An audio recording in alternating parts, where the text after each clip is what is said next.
کسی بھی حوالے سے آج کی اس محفل کے انتظام و انصرام میں حصہ دیا ہے، میں سب کو دل کی گہرائیوں سے مبارکباد بھی پیش کرتا ہوں اور دعا گو ہوں کہ اللہ رب العزت آپ کی اس کاوش کو اپنی بارگاہ میں شرف قبولیت عطا فرمائے۔ اتفاق ہے کہ آج آپ کے ہم پروگرام جب ہو رہا ہے تو آج دن 12 ربیع الاول کا گزرا اور پچھلی رات 12 ربیع الاول کی تھی۔ یقیناً آپ کے علم میں ہوگا کہ یہ جو رات گزری ہے، جو 12 ربیع الاول کی رات ہے، الحمدللہ حسب سابق مینار پاکستان لاہور میں اس مرتبہ 40ویں عالمی میلاد مصطفیٰ کانفرنس ہوئی۔ آپ کے شورکوٹ سے بہت سارے لوگ بسوں کا قافلہ لے کر گلگشت سے، شورکوٹ سے، گڑھ بوڑ سے، اس پورے علاقے سے بہت سارے لوگ ہیں۔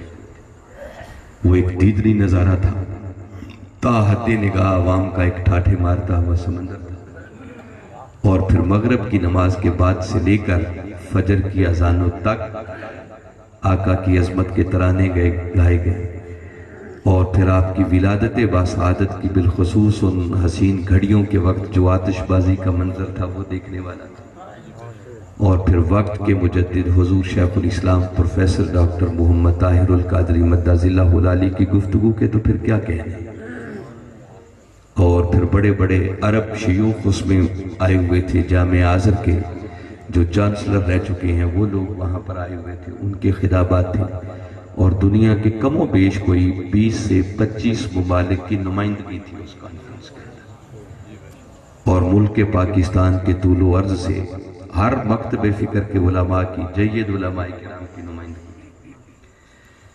تو ہماری خوش نصیبی ہے کہ ایک مرتبہ پھر ہمیں وہ رات نصیب ہوئی، اور سچی بات یہ ہے، میں جو طالب علم ہونے کے ناطے سیکھا ہے وہ آپ کو بتا رہا ہوں کہ اگر کروڑ لیلۃ القدر جیسی راتیں اکٹھی ہو جائیں تو کملی والے آقا صلی اللہ علیہ وسلم کے میلاد کی رات کی عظمت کا مقابلہ نہیں کر سکتے۔ یہ اتنی عظیم رات ہے، اتنی عظیم رات ہے، اور کروڑ دن اکٹھے ہو جائیں تو آقا کی ولادت باسعادت کے دن کا مقابلہ نہیں۔ گفتگو کرنے کے بہت سارے عنوانات سے بہت سارے موضوعات تھے۔ سٹیج پر آنے سے پہلے گھر میں جتنے کو 2-4 افراد موجود تھے ان سے مشاورت ہوئی، محترم رمضان صاحب سے مشاورت ہوئی، تو پھر اتفاق اس بات پر ہوا ہے کہ چونکہ آج 12 ربیع الاول کا دن گزرا ہے، سارا دن میلاد پاک کے جلوس نکلے، ابھی ہم نے راسخ آباد میں اور پھر پوری دنیا کے طول و عرض کے اندر لوگوں نے گلیاں اور بازار سجائے ہوئے، جھنڈیاں لگی ہوئی ہیں، لائٹنگ ہوئی ہے، میلاد پاک کے جلوس ہیں، مٹھائیاں بانٹی گئی ہیں، پھر نعتیں پڑھی جاتی ہیں، پھر آقا کے میلاد کے جلسے ہوتے ہیں، گھر گھر میلاد ہو رہا ہوتا ہے، اور پھر اس سے بڑھ کر جیسے میں نے بتایا کہ رات مینار پاکستان اور معلوم نہیں کہاں کہاں آقا کے عاشق اور دیوانے آقا کے میلاد کی خوشی میں کس طرح آقا کی آمد کی خوشی منا رہے ہیں۔ تو جہاں اہل محبت یہ سب کچھ کرتے ہیں، وہاں ساتھ ہی ساتھ آج کی نوجوان نسل کے ذہنوں میں کچھ سوالات بھی پیدا ہوتے ہیں، اور آج کی نوجوان نسل یہ جاننا چاہتی ہے کہ آقا کے میلاد پاک کی خوشی پر ہم یہ جو جلوس نکالتے ہیں، اتنی لائٹنگ کرتے ہیں، جھنڈیاں لگاتے ہیں، چراغاں کرتے ہیں، مٹھائیاں بانٹتے ہیں، کثرت کے ساتھ محافل میلاد ہوتی ہیں، تو ان سب چیزوں کا شرعی جواز کیا ہے؟ بھلے وہ زبان سے کہیں یا نہ کہیں، مگر دل کے کسی نہ کونے خدرے کے اندر یہ سوال موجود ہے۔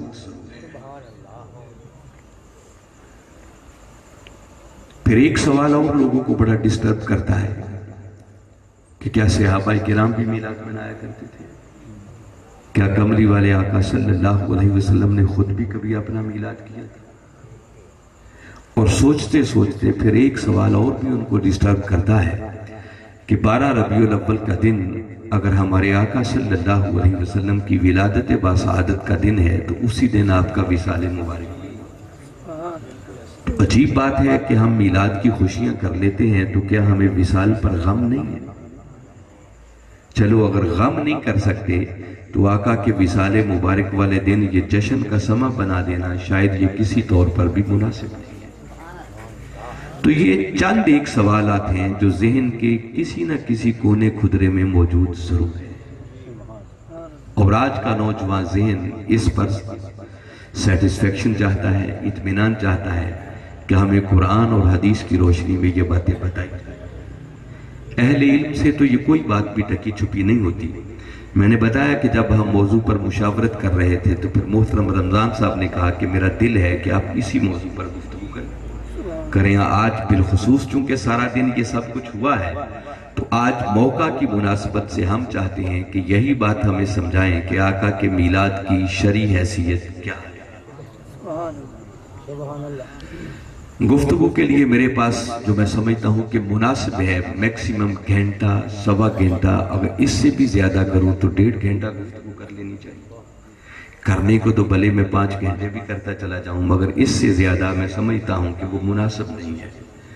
بات اتنی ہونی چاہیے جتنے سننے والے آسانی کے ساتھ سن سکیں۔ میں چاہوں کہ اس 1.5 گھنٹے کے اندر آپ کو سب کچھ میلاد کے جملہ پہلوؤں پر روشنی ڈال دوں گا تو شاید یہ ممکن نہیں ہوگا۔ اس کے بہت سارے رخ ہیں، بہت سارے پہلو ہیں۔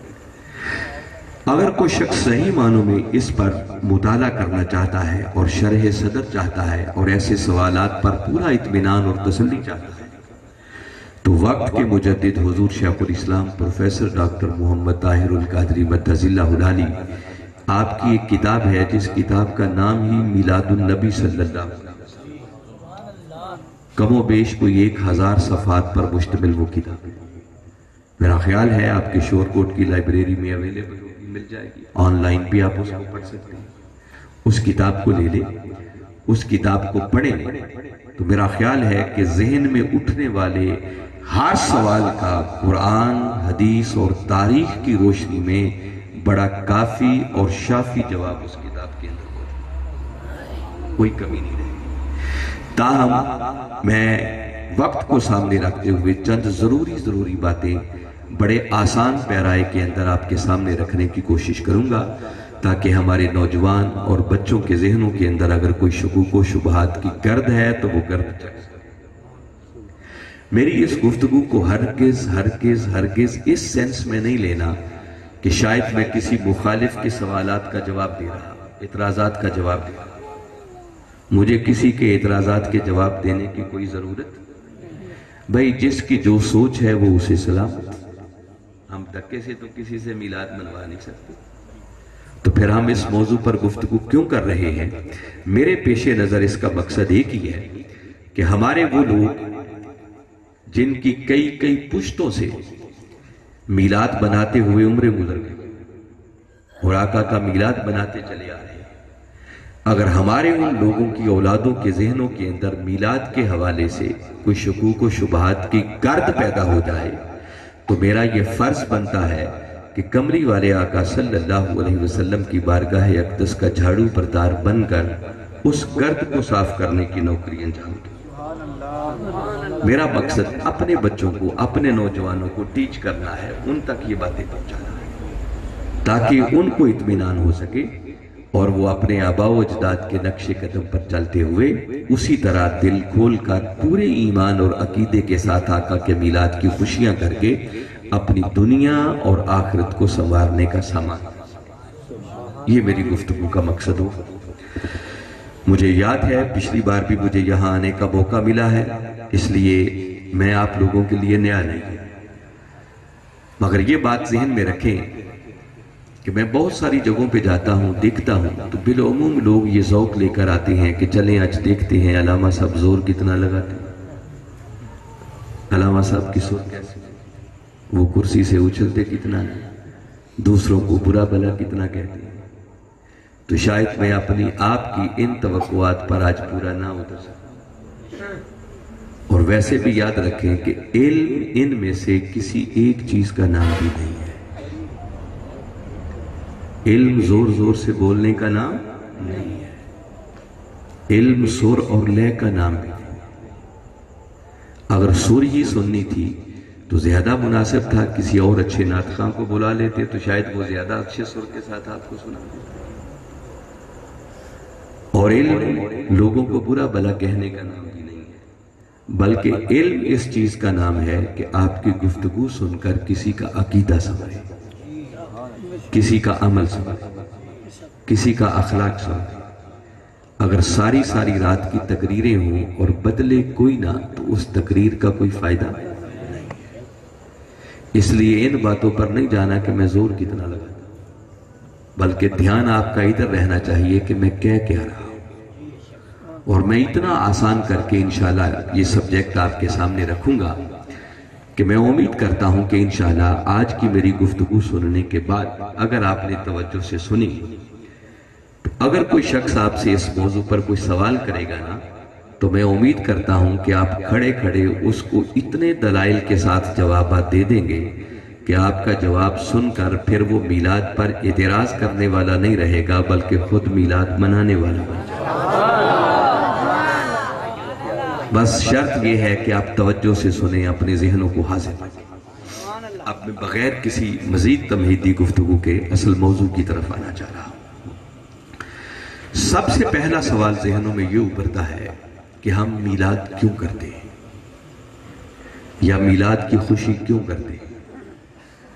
اس کا سادہ سا جواب یہ ہے کہ آقا کے میلاد پاک پر ہم خوشیاں اس لیے کرتے ہیں کہ میلاد پر خوشی کرنے کا حکم خود خدا نے دیا ہے۔ بولیے کس نے دیا ہے؟ اب یہ باتیں یاد رکھنی ہیں آپ نے۔ اتنی بات سن کر فوراً ذہن میں سوال پیدا ہوگا کہ اگر یہ اللہ کا حکم ہے تو اس کی کوئی دلیل، وہ اس کی سند خالی میرے کہنے سے تو کوئی نہیں مان جائے گا۔ تو اللہ رب العزت نے قرآن پاک کے اندر سورہ یونس 10ویں سورت ہے اور اس کی آیت کا نمبر ہے 58، جس میں اللہ رب العزت نے ارشاد فرمایا قل بفضل اللہ وبرحمتہ فَبِذَلِكَ فَلْيَفْرَحُوا هُوَ خَيْرٌ مِّمَّا يَجْمَعُونَ۔ اس آیت کے اندر باری تعالیٰ نے اپنے محبوب کے میلاد پر خوشی کرنے کا حکم دیا۔ اب میں اس آیت کا ترجمہ کر رہا ہوں، آپ نے ترجمہ بڑی غور سے سننا ہے، کیونکہ ترجمے کے بعد میں آپ سے ایک سوال کروں۔ باری تعالیٰ نے اس مقام پر اپنے محبوب مکرم صلی اللہ علیہ وسلم سے مخاطب ہو کر ارشاد فرمایا قل، محبوب آپ اپنی میٹھی میٹھی زبان سے اعلان کریں، انہیں بتا دو، آپ فرما دو بفضل اللہ وبرحمتہ کہ یہ جو ان پر اللہ کا فضل اور اس کی رحمت ہوئی ہے، فَبِذَلِكَ فَلْيَفْرَحُوا پس انہیں چاہیے کہ اس فضل اور رحمت کے ملنے پر دل کھول کر خوشیاں منائیں۔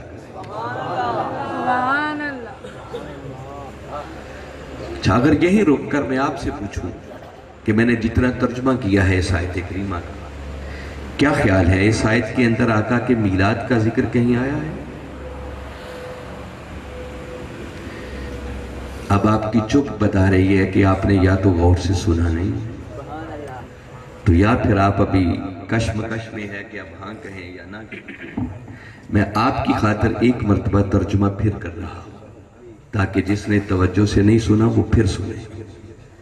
باری تعالیٰ نے ارشاد کی فرمایا ہے قل، محبوب آپ انہیں فرما دیجئے بفضل اللہ وبرحمتہ کہ یہ جو ان پر اللہ کا فضل اور اس کی رحمت ہوئی ہے، فَبِذَلِكَ فَلْيَفْرَحُوا پس انہیں چاہیے کہ اس فضل اور رحمت کے ملنے پر خوشیاں منائیں۔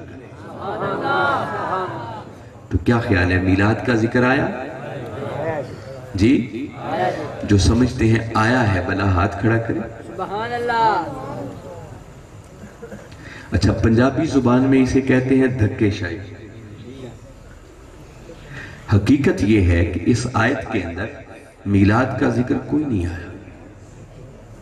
میں نے 2 مرتبہ ترجمہ کیا ہے، معلوم نہیں آپ کو کیسے سمجھ آگئی کہ اس میں میلاد کا ذکر ہے۔ یہ تو پھر دھکے سے بات منوانے والی بات ہو گئی۔ باری تعالیٰ نے یہ فرمایا ہے کہ محبوب انہیں بتا دو کہ یہ جو ان پر اللہ کا فضل اور اس کی رحمت ہوئی ہے، بس انہیں چاہیے کہ اس فضل اور رحمت کے ملنے پر خوشیاں منائیں۔ سبحان اللہ۔ اب یہی سوال اگر کوئی آپ سے کر دے، نوجوان پوچھ لے کہ آپ اس آیت کو دلیل کے طور پر پیش کرتے ہیں کہ اس میں آقا کے میلاد پر خوشی کرنے کا حکم ہے، تو میلاد کا تو ذکر ہی کہیں نہیں آیا، تو خوشی کیسے ثابت ہوگی؟ تو پھر اگر آپ ایسی زور سے دھکے سے منوائیں گے تو آپ کی بات مانیں گا۔ اب میں آپ کو یہ سمجھانا چاہتا ہوں کہ اس میں میلاد کیسے آیا، وہ سمجھنے کی ضرورت ہے۔ اگر کوئی یہ سوال کرے کہ اس میں میلاد کا تو ذکر ہی نہیں آیا، تو انہیں کہ آپ بجا کہہ رہے ہیں، آپ کا کہنا درست ہے کہ باری تعالیٰ نے اس آیت کے اندر صراحت کے ساتھ اپنے محبوب کے میلاد کا ذکر کوئی نہیں کیا، مگر یہ حکم اس نے ضرور دیا ہے اپنے محبوب کے ذریعے کہ محبوب نے یہ بتا دو جس شخص کو جب بھی، جہاں بھی، جتنا بھی اور جس حال میں اللہ کا فضل اور اس کی رحمت ملے، اسے چاہیے کہ اس فضل اور رحمت کے ملنے پر خوشی کرے۔ یہ ایسی بات ہے کہ جس کا کوئی انکار نہیں کر سکتا۔ اللہ نے فضل اور رحمت کے ملنے پر خوشی کرنے کا حکم دیا، لیکن یہ تو بجا ہے نا کہ اللہ نے فضل اور رحمت کے ملنے پر خوشی کا حکم دیا ہے۔ اب اللہ کے فضل کی بھی کروڑوں شکلیں ہیں اور اس کی رحمت کی بھی کروڑوں شکلیں ہیں، یہ کسی ایک شکل میں بند؟ دیکھیں کوئی بیمار تھا، اسے صحت مل گئی، یہ اللہ کا فضل بھی ہو گیا، اس کی رحمت بھی ہو گئی۔ کوئی بے اولاد تھا، اللہ نے اولاد کی نعمت دے دی، اس پر فضل بھی ہو گیا، اللہ کی رحمت بھی ہو گئی۔ کوئی طالب علم تھا، امتحان میں پاس ہو گیا، اس پر اللہ کا فضل بھی ہو گیا، اس کی رحمت بھی ہو گئی۔ زمیندار کی فصل اچھی ہو گئی، اس پر فضل بھی ہو گیا، اس کی رحمت بھی ہو گئی۔ الغرض یہ کروڑوں شکلیں فضل اور رحمت۔ مگر حاضرین مکرم یاد رکھیں، اس کائنات کے اندر اللہ کا سب سے بڑا فضل وہ خود ذات محمد مصطفیٰ صلی اللہ علیہ وسلم، اور اللہ کی سب سے بڑی رحمت وہ بھی وجود محمد مصطفیٰ صلی اللہ علیہ وسلم۔ بلکہ حق اور سچ بات یہ ہے کہ کائنات کے اندر جس کو بھی اللہ کا فضل اور اس کی رحمت ملتی ہے، وہ تو ملتی ہی مصطفیٰ کے قدموں کے صدقے سے۔ تو جواب یہ ہے کہ بھئی جب اس آیت کریمہ کے ذریعے عام فضل اور رحمت کے ملنے پر خوشی کرنے کا حکم ہے، تو وہ ہستی جو کائنات کا سب سے بڑا فضل بھی ہے، کائنات کی سب سے بڑی رحمت بھی ہے، اور ہر فضل اور رحمت ملتا بھی انہی کے قدموں کے صدقے سے ہے، تو پھر ان کے ملنے پر ہمیں خوشیاں کیوں نہیں ہونی چاہیے؟ تو اگر فضل اور رحمت کے ملنے پر خوشی کرنے کا حکم ہے، تو آقا کی ولادت باسعادت کی شکل میں ملنے والے فضل اور رحمت پر خوشی کرنا، یہ تو بدرجہ اولا اس آیت کریمہ سے ثابت ہوگا۔ ایک معنی ہے اس کا۔ پھر حاضرین مکرم یاد رکھیں، مفسرین کے نزدیک ایک طے شدہ اصول ہے، اور وہ اصول یہ ہے کہ اگر قرآن پاک کے اندر کسی جگہ پر فضل اور رحمت کا ذکر اکٹھا آ جائے، تو وہاں فضل اور رحمت کا ارجح ترین معنی اور مناسب ترین تفسیر اگر کوئی ہے، تو اس سے مراد ذات محمد مصطفیٰ ہوگی۔ یہ جملہ مفسرین کے نزدیک ایک طے شدہ اصول ہے، جس سے کسی کا بھی اختلاف نہیں ہے۔ اور اس آیت کریمہ کو پڑھیں تو یہاں ایک ہی جگہ پر فضل کا بھی ذکر ہے اور رحمت کا بھی ذکر ہے، کہ محبوب نے بتا دو بفضل اللہ و برحمتہ، کہ یہ جو ان پر اللہ کا فضل اور اس کی رحمت ہے۔ تو جب فضل اور رحمت کا ذکر اکٹھا ہو گیا، تو مفسرین کے اس اصول کے مطابق یہاں فضل اور رحمت سے مراد خود ذات محمد مصطفیٰ صلی اللہ علیہ وسلم۔ پھر اس کے بعد آگے دیکھیں، آگے باری تعالیٰ نے فرمایا فَبِذَالِكَ، یہ ذالکہ اس میں اشارہ واحد کا ہے، جبکہ پیچھے ذکر کتنی چیزوں کا ہے؟ دو، اللہ کے فضل کا بھی ذکر ہے اور اس کی، تو چاہیے تو یہ تھا کہ جب دو کا ذکر ہے تو آگے اس میں اشارہ بھی دو والا استعمال ہو، مگر باری تعالیٰ نے دو کی بجائے اس میں اشارہ واحد ایک والا استعمال کیا۔ تو معاذ اللہ یہ تو ہم سوچ بھی نہیں سکتے کہ قرآن میں کوئی غلطی ہے کہ دو کا ذکر کر کے وہ اس میں اشارہ واحد والا لائے. تو اگر غلطی نہیں ہو سکتی تو پھر باری تعالیٰ نے دو کا ذکر کر کے واحد کا اس میں اشارہ کیوں استعمال کیا؟ باری تعالیٰ واحد کا اس میں اشارہ استعمال کر کے ہمیں سمجھانا چاہ رہے ہیں کہ لوگوں یہ جو دو چیزوں کا میں نے ذکر کیا ہے فضل اور رحمت، فرمایا ان کو کہیں الگ الگ تلاش نہ کرتے پھرنا، یہ واحد کا اس میں اشارہ بتا رہا ہے کہ جس فضل اور رحمت کا میں ذکر کر رہا ہوں یہ میں نے ایک ہی ہستی ذات محمد مصطفیٰ میں جمع کر دی. تو وہ ذالے کا اس میں اشارہ واحد کا پھر اسی بات پر دلالت کر رہا ہے. تو اگر ان چند باتوں کو بھی مد نظر رکھیں تو یہ بات طے پا گئی مفسرین کے اس اصول کے مطابق کہ یہاں پر جس فضل اور رحمت کا ذکر ہو رہا ہے اس سے مراد خود وجود محمد مصطفیٰ صلی اللہ علیہ وسلم. اور باری تعالیٰ فرما رہے ہیں کہ محبوب نے بتا دو کہ یہ جو میری ولادت باسعادت کی شکل میں، میرے وجود مسعود کی شکل میں ان پر اللہ کا فضل اور اس کی رحمت ہوئی ہے، بس انہیں چاہیے کہ اس نعمت کے ملنے پر دل کھول کر خوشیاں منائیں. اس کی ایک تفسیر مفسرین نے اور بھی کی.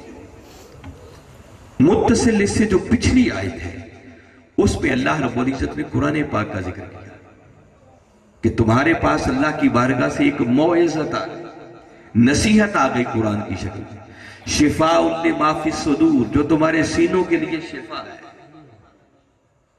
وَہُدًى اور ہدایت ہے، وَرَحْمَةٌ لِّلْمُؤْمِنِينَ اور مومنوں کے لیے سراپا رحمت ہے. تو وہ قرآن کا ذکر ہے پچھلی آیت میں.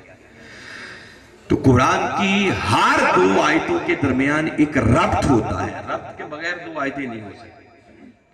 تو دو آیتوں کے درمیان جو ربط ہوتا ہے اس کو سامنے رکھتے ہوئے مفسرین جو تفسیر کرتے ہیں اس تفسیر کو کہتے ہیں تفسیر ربط بین الآیات. تو مفسرین نے اس آیت کی ایک تفسیر یہ کی کہ چونکہ پچھلی آیت میں قرآن کا ذکر ہے تو باری تعالیٰ نے اسی تسلسل کو جاری رکھتے ہوئے آگے فرمایا ہے کہ لوگوں یہ جو قرآن کی شکل میں تم پر اللہ کا فضل اور اس کی رحمت ہوئی ہے، بس اس قرآن کے ملنے پر تمہیں دل کھول کر خوشیاں کرنا چاہیے. اور یاد رکھیں قرآن کی ایک ایک آیت کی کئی تفسیریں ہیں اور اس کا ہرگز یہ معنی نہیں ہے کہ ایک تفسیر بن گئی تو باقی ساری معاذ اللہ غلط ہو گئی. نہیں، ہر تفسیر کا ایک اپنا درجہ، ایک اپنا مقام ہوتا ہے. میں اس بات کو بھی انٹرٹین کرنا چاہ رہا ہوں کیونکہ بعض لوگوں نے صرف اس تفسیر کو سامنے رکھا اور کہا چونکہ پچھلی آیت کے اندر قرآن کا ذکر ہے تو باری تعالیٰ نے یہاں اسی قرآن کو اپنا فضل اور رحمت کہا ہے، تو یہاں تو اس آیت سے قرآن کے ملنے پر خوشی کرنے کا حکم ثابت ہو رہا ہے، تو میلاد پر خوشی کرنا کیسے ثابت ہے؟ ابھی بات بڑی توجہ طلب ہے، اگر آپ کا دھیان ہوگا تو پھر یہ بات سننے کا مزہ آئے گا. آپ کا دھیان ہے میری طرف؟ حاضرین مکرم، اگر فضل اور رحمت سے مراد اللہ کا قرآن لے لیا جائے تو پھر یہ بات طے ہو گئی کہ اللہ نے قرآن کے ملنے پر خوشی کرنے کا حکم دیا. اور آپ کو یاد ہوگا اور معلوم ہونا چاہیے کہ جب 27ویں کی رات آتی ہے نا رمضان شریف میں، تو آپ دیکھتے ہیں مساجد کے اندر بڑے بڑے پروگرام ہوتے ہیں اور آپ کبھی اشتہارات پڑھیں جو باہر لگے ہوتے ہیں تو کئی مساجد کے باہر جو اس پروگرام کے اشتہار ہوتے ہیں ان پر لکھا ہوتا ہے جشن نزول قرآن. چونکہ اس رات قرآن نازل ہوا تو قرآن کے نزول کی خوشی میں جشن منایا جاتا ہے.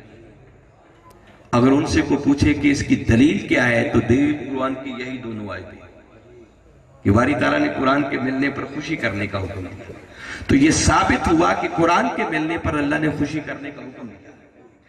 مگر راسخہ بات والوں کبھی ٹھنڈے دل سے سوچو کہ اگر قرآن کے ملنے پر اللہ نے خوشی کرنے کا حکم دیا ہے تو کبھی آپ نے سوچا کہ اس قرآن کی اپنی حقیقت کیا ہے؟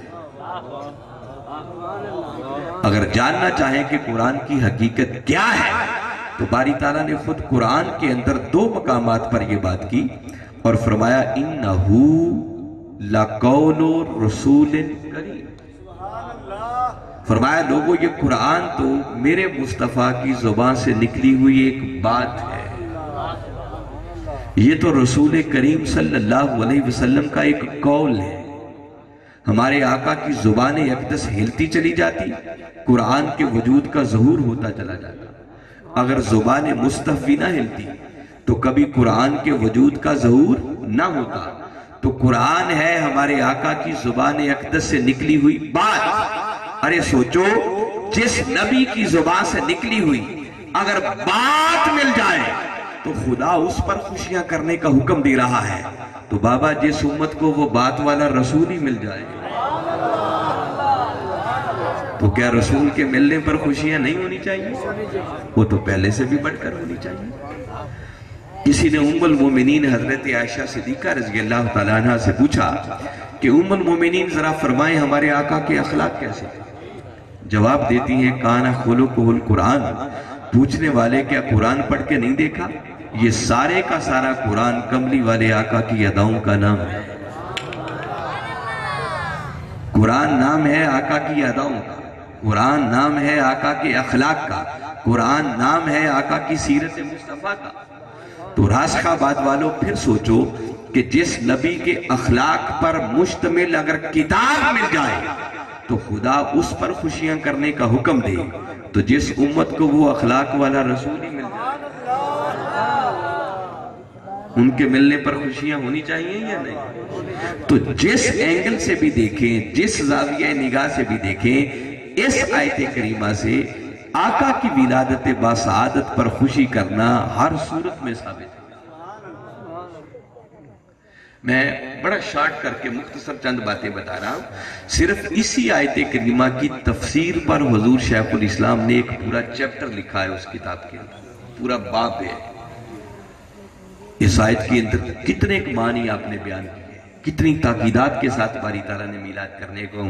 میں تو صرف چند ایک باتیں ان میں سے آپ کے سامنے رکھ رہا ہوں کہ بالکل آسان فہم کر کے یہ بات آپ تک پہنچا۔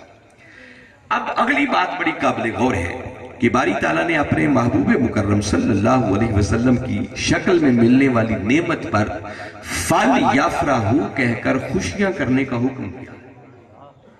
یافرحو کا لفظ کے فرحت سے نکلا ہے، اور فرحت کا معنی ہوتا ہے خوشی۔ تو اللہ نے خوشی کرنے کا حکم دیا۔ حالانکہ آپ کبھی غور کریں کہ اللہ کی ذات کوئی الفاظ کی محتاج نہیں ہے۔ باری تعالیٰ چاہتے تو فَلْيَفْرَحُوا کی جگہ فرما دیتے فَلْيَعْبُدُوا۔ محبوب نے بتاؤ کہ انہیں چاہیے کہ اس نعمت کے ملنے پر میری عبادت کیا کریں۔ باری تعالیٰ چاہتے تو فرما دیتے فَلْيَسْجُدُوا۔ انہیں چاہیے کہ اس نعمت کے ملنے پر یہ سجدہ ریزیاں کریں، نوافل پڑھا کریں۔ باری تعالیٰ چاہتے تو فرما سکتے تھے فَلْيُنْفِقُوا۔ انہیں چاہیے کہ اس نعمت کے ملنے پر یہ انفاق صدقہ و خیرات کیا کریں۔ اللہ نے کوئی ایسا لفظ استعمال نہیں کیا، بلکہ فرمایا فَلْيَفْرَحُوا۔ محبوب انہیں چاہیے کہ اس نعمت کے ملنے پر یہ دل کھول کر خوشیاں منائیں۔ تو باری تعالیٰ تو نے فَلْيَفْرَحُوا یہ خوشیاں کرنے کا حکم کیوں دیا؟ کیا باقی کام نہیں کرنے چاہیے؟ جواب ملا کہ نہیں، باقی کاموں سے میں منع نہیں کر رہا۔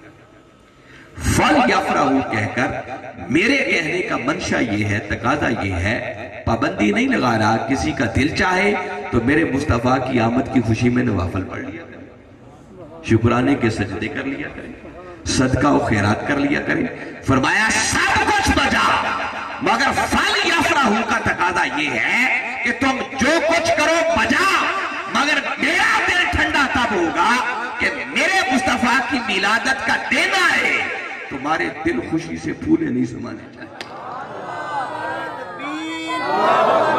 نعرہ رسالت، نعرہ رسالت، میلاد مصطفیٰ، ہر طرف خوشیاں خوشیاں ہو جائیں، مرجائے ہوئے چہرے بھی کھل اٹھنے چاہیے، غمگین چہروں پر بھی مسکراہٹیں مچل جانی چاہیے۔ یہ فَلْيَفْرَحُوا کا باری تعالیٰ چاہتے ہیں کہ میرے محبوب کی ولادت کا دن آئے تو تمہارے چہروں پر 12 نہیں بجنے چاہیے، بلکہ ہر طرف خوشیاں ہی خوشیاں ہوں۔ اس طرح خوشیاں کرنی چاہیے۔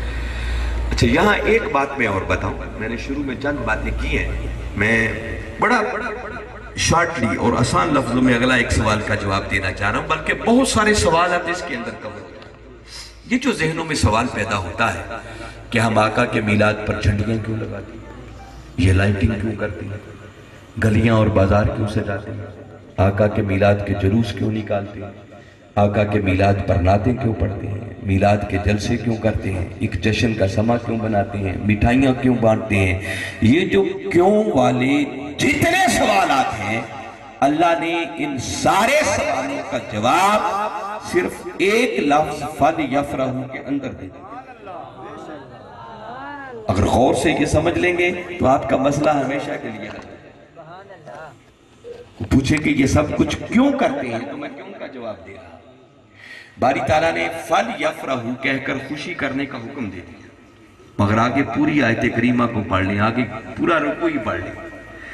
آگے پڑھیں تو باری تعالیٰ نے خوشی کرنے کا طریقہ کوئی نہیں بتایا کہ تم نے خوشی کرنی کیسے ہے، بس اس نے اتنا کہا کہ میرے محبوب کی آمد پر خوشیاں کیا کرو۔ آگے خوشی کرنے کا کوئی خاص طریقہ کوئی منشن نہیں کیا، کوئی سپیسیفک طریقہ نہیں بتایا کہ خوشی کیوں کرنی ہے۔ اگر باری تعالیٰ قرآن کی اس آیت کے اندر کوئی خوشی کرنے کا ایک طریقہ بھی بتا دیتا تو ہم سارے کے سارے اسی ایک طریقے سے خوشی کرنے کے پابند ہو جاتے، مگر اللہ نے خوشی کرنے کا حکم دیا لیکن طریقہ آگے اس حکم کو کھلا رکھا، اس کو اوپن رکھا۔ دیکھو نا، اگر ایک آدھ طریقہ بتا دیا جاتا تو خوشی کرنے کا وہ طریقہ بس ایک ہی رہ جاتا، باقی اور کسی طریقے سے خوشی کرنے کی اجازت نہ رہتی، مگر باری تعالیٰ نے ایک آدھ طریقہ بتا کے خوشی کرنے کے عمل کو مقید نہیں کیا، محدود نہیں کیا، کسی ایک آدھ طریقے کے اندر بند نہیں کیا، بلکہ اس حکم کو کھلا رکھ کر، اوپن رکھ کر، مطلق رکھ کر باری تعالیٰ سمجھانا یہ چاہ رہے ہیں کہ لوگوں، تمہارے ہاں، تمہارے علاقے میں، تمہارے رسم و رواج کے مطابق خوشی کرنے کا جو بھی جائز طریقہ ہو سکتا ہے، بس ایک بات ملحوظ خاطر رہے کہ وہ طریقہ ناجائز نہیں ہونا چاہیے، شریعت اس کام سے منع نہ کرتی، وہ کام کرنا حرام کے زمرے میں نہ آتا۔ فرمایا اس بات کو ملحوظ خاطر رکھنا، باقی خوشی کرنے کا جو بھی جائز طریقہ ہے تمہیں ہر اس طریقے سے میرے مصطفیٰ کے میلاد پر خوشی کرنے کی اجازت ہے۔ اللہ نے کوئی پابندی لگائی نہیں، وہ کہنا یہ چاہ رہا ہے کہ لوگوں، کسی کا دل میرے محبوب کی آمد پر نوافل پڑھ کے خوش ہوتا ہے تو بھئی وہ نفل پڑھ لیا کرے، کسی کا دل سجدہ ریزیاں کر کے خوش ہوتا ہے تو شکرانے کے سجدے کر لیا کرے، کسی کا دل صدقہ و خیرات کر کے خوش ہوتا ہے تو بھئی وہ صدقہ و خیرات کر لے، کسی کا دل سیرت کا جلسہ کر کے خوش ہوتا ہے تو وہ سیرت کا جلسہ کر لے، کسی کا دل لائٹنگ کر کے خوش ہوتا ہے تو بھئی وہ لائٹنگ کر لے، کسی کا دل جھنڈیاں لگا کے بازار سجا کے خوش ہوتا ہے تو بھئی وہ جھنڈیاں لگا لے، کسی کا دل میلاد کا جلسہ کر کے خوش ہوتا ہے تو وہ میلاد کا جلسہ کر لے، کسی کا دل میلاد کا جلوس نکال کے خوش ہوتا ہے تو وہ میلاد کا جلوس نکال لے، کسی کا دل مٹھائیاں بانٹ کے خوش ہوتا ہے تو بھی وہ مٹھائیاں بانٹ لے، کسی کا دل آتش بازی کا منظر بنا کر خوش ہوتا ہے تو بھی وہ آتش بازی کر لے۔ گویا یوں سمجھیں کہ باری تعالیٰ فرما رہے ہیں کہ بابا جیسے تمہارا رانجھا راضی ہوتا ہے ویسے ہی کر لو، لیکن میرے مصطفیٰ کے میلاد پر خوشیاں ضرور۔ اس نے کوئی عذر اور بہانہ رہنے نہیں دیا، وہ کہتا ہے بس ایک بات پیش نظر رکھیں کہ غلط کام، ناجائز کام، حرام کام نہیں کرنا، باقی جائز طریقہ جو بھی خوشی کرنے کا ہے تمہیں ہر اس طریقے سے میرے مصطفیٰ کے میلاد پر خوشی کرنے کی اجازت ہے۔ اور رہی صحیح کسر باری تعالیٰ نے آگے نکال دی، آگے فرمایا ہوا خیر مما یجمعون، محبوب نے یہ بھی بتا دو کہ ان کا میرے مصطفیٰ کے میلاد پر خوشی کرنا ہر اس عمل سے بڑھ کر ہے جو یہ اپنے لیے جمع کرتے ہیں۔ اب انسان جمع کیا کرتا ہے؟ دنیا ہے تو انسان مال و دولت جمع کرنے کی کوشش کرتا ہے، آخرت کو سامنے رکھیں تو انسان نیکیاں جمع کرنے کی کوشش کرتا ہے۔ دونوں باتوں کو سامنے رکھیں تو یوں سمجھیں کہ باری تعالیٰ فرما رہے ہیں لوگوں بجائے اس کے کہ مال و دولت بچا بچا کے جمع کر کے رکھو، اس سے کہیں بہتر ہے کہ میرے مصطفیٰ کے میلاد کی خوشی میں خرچ کر دو، اور اگر نیکیاں اس سے مراد لے لیں تو باری تعالیٰ فرما رہے ہیں کہ لوگوں دنیا کی ہر نیکی ایک طرف، مگر میرے مصطفیٰ کے میلاد پر خوشی کرنا یہ دنیا کی ہر نیکی سے بڑھ کر ہے۔ میں نے یہ اس آیت کریمہ پر چند موٹی موٹی باتیں آپ کو بتائی ہیں۔ اب میں چاہتا ہوں کہ اس کو اور بھی زیادہ آسان کر کے آپ لوگوں تک اس بات کو پہنچاؤں، تاکہ ہمارے بچے اور نوجوان جو بالخصوص بیٹھے ہیں ان کے ذہنوں میں یہ بات اچھے طریقے سے راسخ ہو جائے۔ یہ چند باتیں جو میں نے آپ کے سامنے رکھی، جھنڈیاں کیوں لگاتے ہیں، لائٹنگ کیوں کرتے ہیں، جلوس کیوں نکالتے ہیں، کھانے کیوں بانٹتے ہیں، یہ ساری باتیں میں ایک ایک ایمان افروز اس پر دلیل بھی آپ کو دیتا ہوں۔ کسی کے ذہن میں خیال آئے کہ آقا کے میلاد پر ہم یہ لائٹنگ کیوں کرتے ہیں؟ ہم تو یہ دیکھیں چھوٹے چھوٹے بلب لگا کر یہ لڑیاں سی لگا کے لائٹنگ کرتے ہیں نا، ہم نے لائٹنگ کیا کرنی ہے؟ لائٹنگ تو وہ تھی جو آقا کے میلاد کی رات خود خدا نے کی تھی۔ اس کی تو حقیقت ہی کوئی نہیں، شاید کوئی نہیں۔ آپ پوچھیں کہ وہ کیسی لائٹنگ تھی؟ حدیث کی کتابیں بھری پڑی ہیں۔ جس رات میرے آقا صلی اللہ علیہ وسلم کی ولادت باسعادت ہوئی ہے، یہ خود حضرت عبد المطلب رضی اللہ تعالیٰ عنہ جو ہمارے آقا صلی اللہ علیہ وسلم کے دادا جان ہیں، انہوں نے خود بیان کیا۔ وہ کہتے ہیں کہ میں اس رات اللہ کے گھر خانہ کعبہ میں اور اللہ کے گھر کا طواف کر رہا تھا۔ رات کا پچھلا پہر تھا۔ کہتے ہیں اچانک میری نظر کعبہ پر جو پڑی تو ایک منظر تو میں نے یہ دیکھا کہ اس وقت کعبہ خود میرے گھر کی طرف جھک رہا تھا۔ آقا کی آمد پر کعبے نے بھی جھک کر سلامی دی، اور کہتے ہیں اچانک میں نے اپنی نظر اوپر جو اٹھائی تو اس وقت آسمان کے ستارے اتنے نیچے آ گئے تھے، کہتے ہیں کہ یوں لگتا تھا کہ کہیں ہمارے اوپر گری نہ پڑے۔ اب یہ کوئی عام بچہ بات نہیں کر رہا، ہمارے آقا صلی اللہ علیہ وسلم کے دادا جان ہیں۔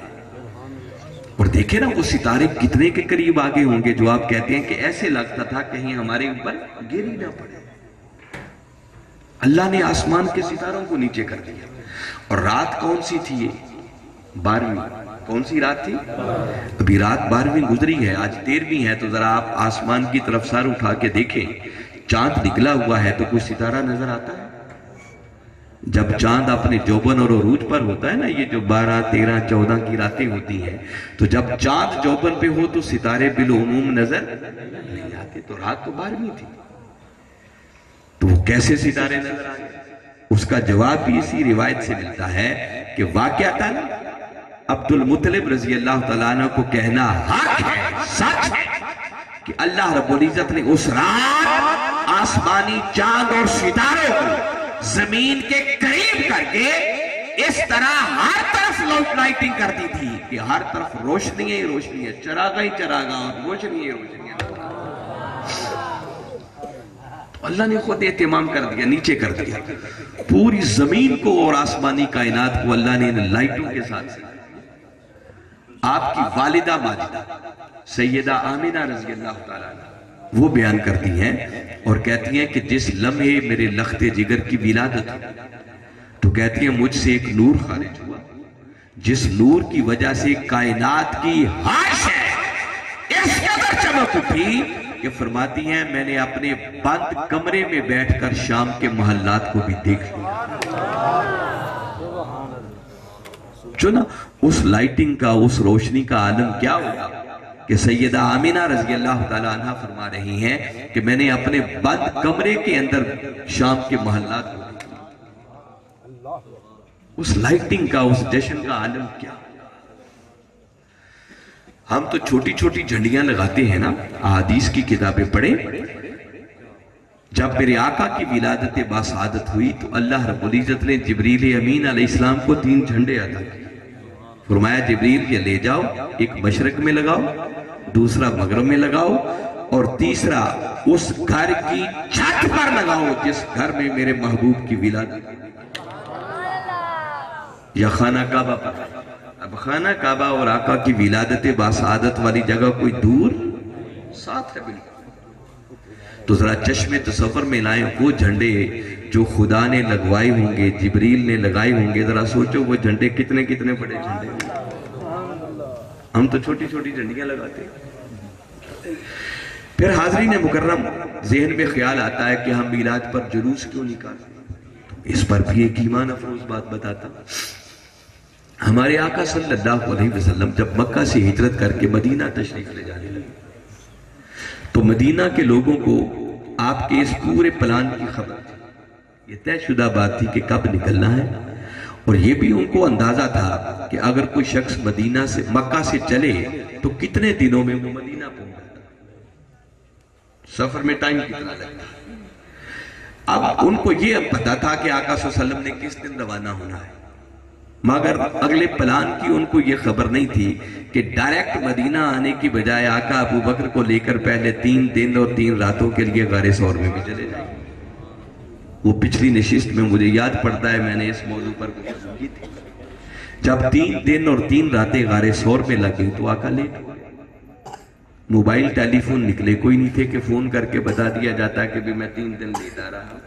ادھر مدینہ کے لوگ انتظار نہیں، اور ان کے انتظار کی شدت کا عالم یہ تھا کہ 3 دنوں تک مدینہ کے لوگ گھروں سے ناشتے کر کے کھانا کھا کے نکل آتے اور باہر اونچی جگہ پر اور کئی کھجور کے درختوں پر چڑھ چڑھ کر آقا کی راہ تکتے تھے کہ آقا آتے ہوئے کہیں نظر آئے کہ آقا تشریف لا رہے ہیں۔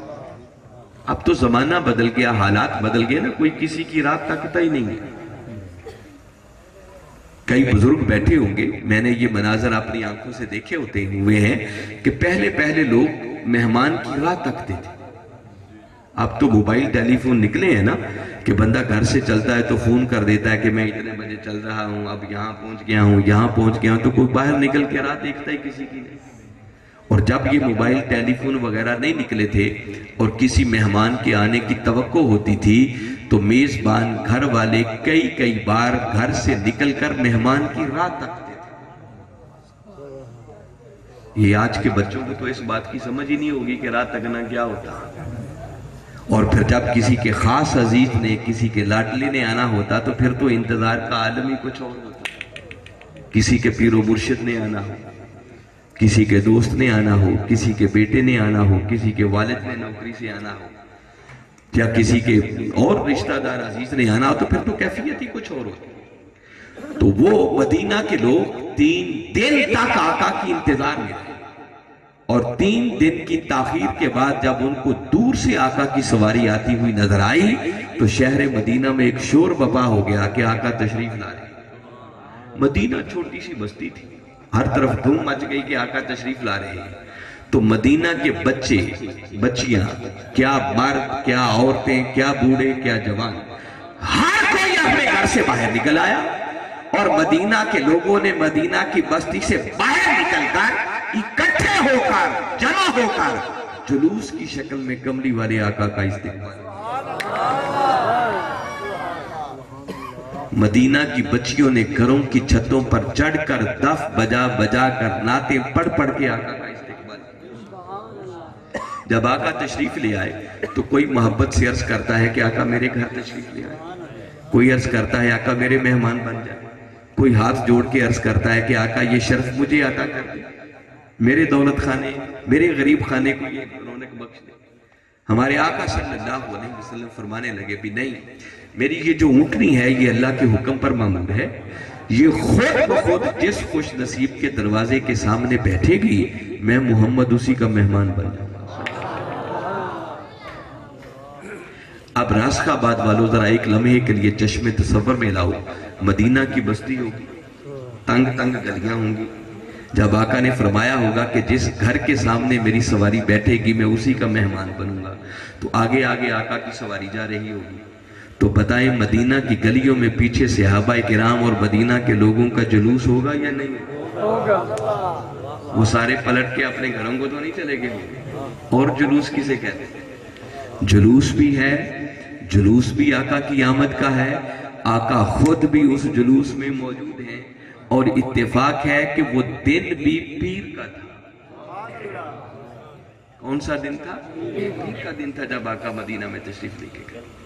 کوئی آقا کی آمد کا جلوس کہہ لے، کوئی آقا کی ولادت کا جلوس کہہ لے، جو کہیں سب کچھ ہی جائز ہے۔ اور پھر صحابہ کرام جب مدینہ کی گلیوں سے آقا کو لے کر آگے بڑھ رہے تھے نا تو وہ چپ کر کے خاموشی سے نہیں کھا رہے تھے، پھر اس جلوس میں نعرے بھی لگ رہے تھے۔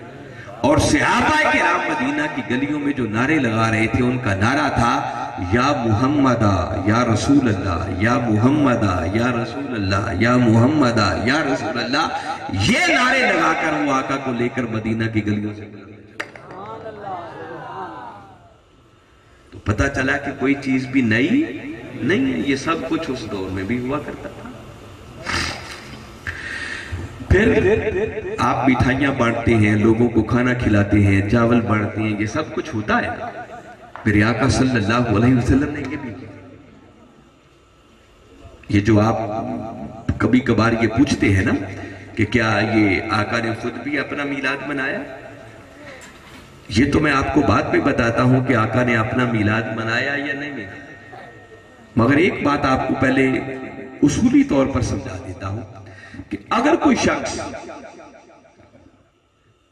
یہ سوال آپ سے کرے اور یہ پوچھے کہ بھئی چونکہ میلاد آقا کے دور میں نہیں تھا اس لیے میلاد ناجائز ہے، یہ بدعت ہے، بعض لوگ یہ سوال کرتے ہیں، ذہنوں میں یہ ڈسٹربنس ہوتی ہے، تو میں اس کا اصولی جواب پہلے آپ کو دے دیتا ہوں کہ اگر کوئی سوال یہ پوچھے کہ چونکہ میلاد آقا کے دور میں نہیں تھا اس لیے ناجائز تو بدعت ہے، تو اتنی بات سن کے سمجھ جائیں کہ اس بیچارے کو ابھی دین کی، علم کی الف بے کا بھی پتہ نہیں۔ علامہ کسور عباس شکوری صاحب تشریف لائے ہیں، ہم ان کو ویلکم کہتے ہیں، جگہ دو بھی بٹھاؤ، ماشاءاللہ اوپر آ جائے علامہ صاحب، ادھر کہیں بیٹھے ماشاءاللہ۔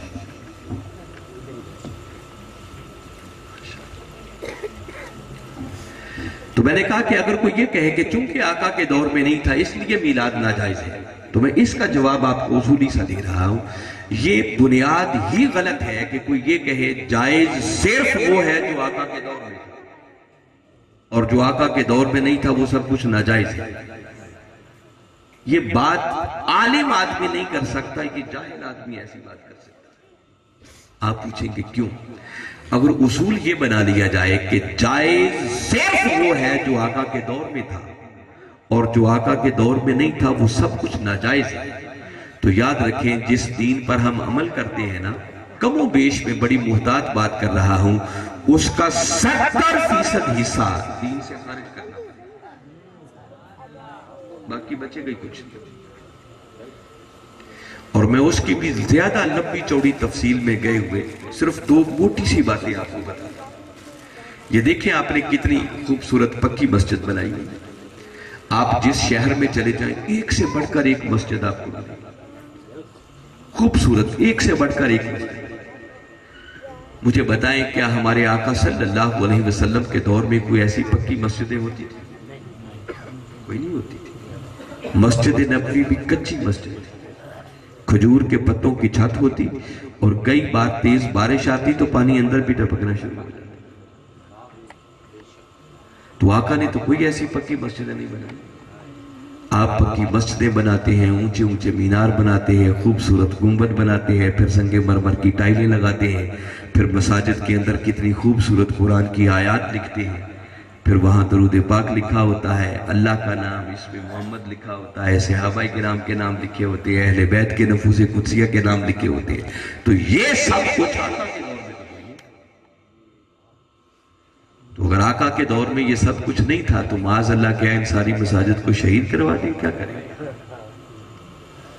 میں اس سے بھی زیادہ موٹی بات سمجھ میں آنے والی بتاتا ہوں۔ یہ جس خوبصورت شکل میں، کتابی شکل میں قرآن آج ہمارے ہاتھوں میں ہے، یاد رکھیں ہمارے آقا صلی اللہ علیہ وسلم کی ظاہری حیات مبارکہ میں اس دور کے اندر ایسا کوئی قرآن موجود نہیں تھا۔ اس دور میں قرآن کی آیتیں کھجور کی چھال پر، چمڑے پر، مختلف جگہوں پر لکھی ہوتی۔ قرآن کا کچھ حصہ کسی صحابی کے گھر ہوتا، کچھ حصہ کسی کے گھر ہوتا۔ میرے آقا صلی اللہ علیہ وسلم نے تو اپنے دور کے اندر اس پورے قرآن کو ایک جگہ جمع بھی نہیں کروایا۔ یہ سیدنا عثمان غنی رضی اللہ تعالیٰ عنہ کے دور میں، یہ جو قرآن کے اوپر زیریں زبریں پیشیں اعراب لگے ہوئے ہیں، یہ ہمارے آقا کے دور میں کوئی نہیں تھے، یہ خلافت راشدہ کے دور میں بھی کوئی نہیں تھے۔ یہ تو حجاج بن یوسف کا زمانہ آیا نا، تو اس کے دور کے اندر قرآن پر یہ زیریں زبریں پیشیں اعراب لگائے۔ آپ پوچھیں گے یہ کیوں لگائے گئے، پہلے کیوں نہیں تھے؟ وہ عربی لوگ تھے، عربی ان کی زبان تھی، وہ زیروں زبروں کے بغیر بھی قرآن پڑھ لیتے تھے، ان کے لیے پڑھنا کوئی مشکل کام، وہ پڑھ لیتے تھے۔ دیکھیں نا اردو ہماری زبان ہے، تو اردو کے اندر کوئی زیریں زبریں پیشیں لگی ہوتی ہیں، ہم بغیر زیروں زبروں کے بھی پڑھ لیتے ہیں کہ یہ معنی یہ لفظ یہی بن ہے، اس کے علاوہ اور کچھ نہیں بن سکتا۔ یہ تو جب اسلام دور دور تک پھیلا، عرب دنیا سے نکل کر ہم عجمیوں تک پہنچا، تو اب ڈر پیدا ہوا کہ جن کی زبان عربی نہیں ہے، اگر اس پر زیریں زبریں پیشیں نہ لگائی گئیں تو لوگ اپنے اپنے رنگ میں غلط نہ پڑھنا شروع کریں۔ تو ساری امت کو ایک طریقے پر جمع رکھنے کے لیے حجاج بن یوسف کے دور میں اس قرآن پر زیریں زبریں پیشیں اعراب لگائی گئیں۔ اب سوچیں وہ کام جو آقا کے دور میں نہیں ہوا، صحابہ کرام کے دور میں نہیں ہوا، بعد میں جا کر ایک کام ہوا، تو کیا معاذ اللہ اس کو ناجائز اور بدعت کہہ کے ختم کر دیا جائے؟ آپ زیریں زبریں پیشیں ذرا ہٹائیں، میں دیکھوں گا کون مائی کا لال راسخ آباد میں بچے گا جو قرآن پڑھنے کے قابل رہ جائے گا۔ میں بتا رہا ہوں کہ یہ اصولی غلط ہے، بنیادی غلط، کہ کوئی یہ کہے کہ ہم میلاد کو جائز تب مانیں گے، پہلے بتاؤ آقا کے دور میں تھا؟ یہ نادانی کی بات ہے۔ تو پھر اصول یہ نہیں ہے، بس ہر دور کے کچھ تقاضے ہوتے ہیں، جس دور میں جس چیز کی ضرورت ہو وہ اسی وقت کی جاتی ہے۔ دیکھنا تو یہ ہے کہ اللہ نے اس کام سے منع تو نہیں کیا۔ رہ گئی آقا کے دور کی بات، تو دور تو ایک طرف رہا، میرے آقا نے خود بھی اپنا میلاد منایا، بس میلاد منانے کا رنگ اپنا اپنا تھا۔ میں نے پہلے ذکر کر دیا نا کہ اللہ نے کسی طریقے پر بھی کوئی پابندی نہیں لگائی، خوشی کرنے کا حکم دیا ہے۔ تو کملی والے آقا صلی اللہ علیہ وسلم کیا کرتے؟ آپ کے اس آمد کی، اپنی ولادت کی خوشی کر منانے کا طریقہ یہ تھا کہ آپ ہر پیر والے دن روزہ رکھتے۔ کیا کرتے؟ روزہ رکھتے۔ صحابہ کرام نے سوال کیا، پوچھا کہ یا رسول اللہ صلی اللہ علیہ وسلم آپ پیر والے دن ہی روزہ کیوں رکھتے؟ تو میرے آقا صلی اللہ علیہ وسلم نے سن کر فرمایا، میرے غلاموں، پیر والے دن میں روزہ اس لیے رکھتا ہوں کہ پیر والے دن میں پیدا ہوں۔ آقا نے اپنی ولادت کے ساتھ جوڑا۔ ہم تو سال بعد میلاد کی خوشی کرتے ہیں، آقا ہر ہفتے ہی کر لیا کرتے ہیں۔ اور آقا جب مکہ سے ہجرت کر کے مدینہ تشریف لے گئے تو میرے آقا صلی اللہ علیہ وسلم نے اپنی ولادت کی خوشی میں باقاعدہ بکرے ذبح کرائے، کھانا پکایا گیا، اور مدینہ کے لوگوں کو میرے آقا نے اپنی ولادت کی خوشی میں جی بھر کے کھانا کھلایا۔ یہ آقا کے عمل سے بھی ثابت ہے۔ پھر ایک اور پہلو سے اگر اسی چیز کو سمجھنا چاہیں، بعض لوگ جو سمجھتے ہیں میلاد ناجائز ہے، نہیں کرنا چاہیے، تو میں کبھی کبھی سوچتا ہوں کہ میری سمجھ سے بالا تر بات ہے کہ اس میلاد کو لوگ ناجائز کیوں کہتے ہیں؟ اس میں کون سا غلط کام ہے جو ہم کرتے ہیں؟ یہ آج میلاد کا جلسہ ہو رہا ہے نا، ہم آقا کا میلاد منا رہے ہیں۔ میں تھوڑا لیٹ آیا ہوں، مگر یہ مجھے یقین ہے پورا کہ جب یہ محفل شروع ہوئی ہے تو سب سے پہلے قرآن پاک کی تلاوت ہوئی ہو، تلاوت ہوئی ہے نا، پھر اس کے بعد نعتیں پڑھی گئی ہیں، نعتوں کے بعد اب میں خطاب کر رہا ہوں۔ غالب امکان ہے کہ میرے خطاب کے بعد درود و سلام پڑھا جائے، درود و سلام کے بعد دعا ہو جائے، اور دعا کے بعد پھر حاضرین میں لنگر بھی بانٹا جائے۔ ویسے لنگر ہے رمضان صاحب، بعد میں لوگ مجھے نہ پکڑ لیں کہ آپ نے لنگر کا بھی نام لیا تھا، یہ نہ ہو کہ آپ نے بنایا۔ تو آپ کے لیے یہ خوشخبری ہے، رمضان صاحب نے تائید کر دیا کہ لنگر بھی ہے۔ یہی کچھ ہوتا ہے نا میلاد، دنیا جہان میں جہاں بھی چلے جائیں۔ پھر اس کے علاوہ دیکھیں آپ نے لائٹنگ کی ہوئی ہے، جھنڈیاں لگائی ہوئی ہیں، یہ سارا کچھ مل جائے تو اس کو آقا کا میلاد کہتے ہیں۔ کچھ چیزیں تو میں نے بتا دی، تو کچھ چیزیں بالکل آسان کر کے میں پھر گزر جاتا ہوں، فیصلہ آپ خود کر لیں گے۔ اگر میلاد کے جلسے میں سب سے پہلے تلاوت ہوئی ہے قرآن پاک کی، تو کیا خیال ہے قرآن کی تلاوت کرنا کوئی ناجائز کام ہے؟ قرآن آیا ہی اس لیے ہے کہ اس قرآن کی تلاوت کی جائے، اور جو شخص قرآن کی تلاوت کرتا ہے میرے آقا نے فرمایا باری تعالیٰ اسے ایک ایک حرف کے بدلے 10 نیکیاں عطا کرتا ہے۔ اس سے بڑھ کر اچھا کام اور کیا ہو سکتا ہے؟ تو جب قاری صاحب نے تلاوت کی ہوگی تو آپ سب بیٹھ کے قرآن کو سنتے ہوں گے، تو قرآن سننے کا حکم خود خدا نے دیا، خود قرآن پاک میں ہے نا، وَإِذَا قُرِئَ الْقُرْآنُ فَاسْتَمِعُوا لَهُ وَأَنصِتُوا، فرمایا جب قرآن پڑھا جائے تو اس قرآن کو غور سے سنا کرو اور خاموش رہا کرو۔ تو سننے کا حکم خدا نے دیا، تو اللہ کے حکم پر عمل کرنا ناجائز ہے یا جائز بات ہے؟ اس سے اور بڑی عبادت کیا ہو سکتی ہے؟ تو قرآن پڑھنا بھی جائز، قرآن سننا بھی جائز۔ پھر اس کے بعد نعتیں پڑھی گئی۔ مجھے بتائیں کیا نعتیں پڑھنا کوئی ناجائز کام ہے؟ کوئی نیا عمل ہے کہ اس سے پہلے نہیں ہوتا؟ یاد رکھیں اس کائنات ہست و بود کے اندر ہمارے آقا صلی اللہ علیہ وسلم کا سب سے بڑا ثنا خوان وہ خود خدا ہے۔ یہ سارے کا سارا قرآن کملی والے آقا کی نعتیں ہیں۔ الحمد سے والناس تک قرآن پڑھیں، یہ نعتیں ہی نعتیں۔ آپ کبھی سورہ کوثر کو پڑھیں، اس سے بڑی آقا کی نعت کیا ہو؟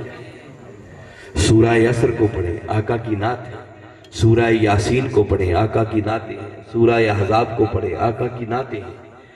ایسی ایسی نعتیں ہیں کہ مجھے ترجمے کی بھی ضرورت نہیں پڑے گی، آیتیں سن کر آپ کا دل کہے گا کہ اس سے بڑھ کر کملی والے آقا کی نعت کیا ہو سکتی ہے۔ سورہ احزاب پہ باری تعالیٰ نے ایک مقام پر فرمایا یا ایھا النبی اِنَّا أَرْسَلْنَاكَ شَاهِدًا وَمُبَشِّرًا وَالنَّذِيرًا وَدَاعِيًا إِلَى اللَّهِ بِإِذْنِهِ وَسِرَاجًا مُنِيرًا وَبَشِّرِ الْمُؤْمِنِينَ بِأَنَّ لَهُم مِّنَ اللَّهِ فَضْلًا كَبِيرًا۔ دیکھیں آیتوں کا وزن بھی نہیں ٹوٹتا۔ تو جب آقا موجود ہے تو پھر غم کیسا؟ آپ پوچھیں کہ کیسے موجود ہے؟ دیکھیے باری تعالیٰ نے قرآن پاک میں ارشاد فرمایا وَمَا أَرْسَلْنَاكَ إِلَّا رَحْمَةً لِلْعَالَمِينَ، محبوب ہم نے آپ کو سب جہانوں کے لیے سراپا رحمت بنا کر،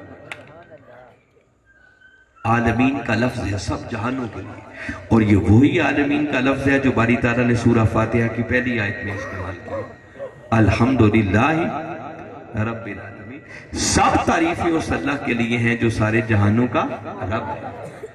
تو کائنات کے جس جس ذرے کا وہ رب ہے اسی ذرے کے لیے اس نے اپنے محبوب کو سراپا رحمت بنا کر۔ تو کیا خیال ہے یہ بھی تو کوئی جہان ہی ہے نا؟ جہان ہے یا نہیں؟ تو اگر یہ بھی جہان ہے تو اس جہان کے لیے بھی آقا رحمت ہوئے یا نہ ہوئے؟ ادروائز تو قرآن کی آیت غلط ثابت ہو جائے۔ تو آقا آج بھی ہمارے لیے رحمت ہے، تو آقا کی رحمت موجود ہے یا نہیں؟ تو کیسی عجیب بات ہے کہ رحمت کو مانتے ہیں اور رحمت والے کا انکار کر دیتے ہیں۔ بھئی اگر رحمت ہے تو ماننا پڑے گا کہ پیچھے کوئی رحمت والا بھی ہے۔ رحمت والا ہوئی نہ تو رحمت، تو اگر آقا سارے جہانوں کے لیے رحمت ہیں تو جب تک جہان ہے آقا اپنی شان رحمت کے ساتھ ہمارے اندر موجود ہیں۔ آقا اپنی شان نبوت اور رسالت کے ساتھ آج بھی ہمارے اندر موجود ہے۔